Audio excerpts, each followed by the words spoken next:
Sir काय सांगाल संपूर्ण माहिती आपले जे किती स्टुडंट जे दुबईमध्ये अडकलेले आहेत काय संपूर्ण माहिती द्या. आपले 84 मुलं तिथं अडकलेले आहेत, जे आपल्या ग्लोबल इमर्शन प्रोग्रामसाठी गेले होते आणि आता ते सुखरूप आहेत. काही काळजी करायचं कारण नाही, कारण मुलांशी आमचं बोलणं होतं आहे, त्यांच्या पॅरेंट्सशी बोलणं होतं आहे.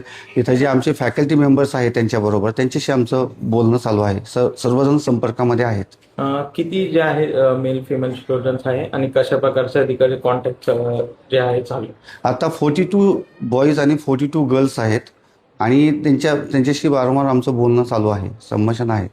जे भारत सरकारकडे कशा प्रकारचं बोलणं चालू आहे आणि त्यांना परत आणण्याचं कशा प्रकारे हे प्रोसेस चालू आहे. मिनिस्टर ऑफ एक्सटर्नल अफेअर त्यांच्याबरोबर आमचं बोलणं झालं आहे, निवेदन पोहोचलं आहे. त्याचप्रमाणे मुरलीधरन मोहोळ सरांशी पण बोलणं झालं आहे, त्यांच्याकडे निवेदन पोहोचलं आहे. त्याशिवाय इंडियन एम्बसीमध्येही दुबईच्या ऑफिसमध्ये बोलणं झालं आहे आणि सर्व पूर्ण प्रयत्न चालू आहेत. आमचे जे अध्यक्ष आहेत डॉक्टर तरिता शंकर मॅडम आणि vice chancellor Anagha Joshi ma'am यांच्यातून सर्व बोलणं चालू आहेत. तर कशा प्रकारचं आव्हान पाहिजे.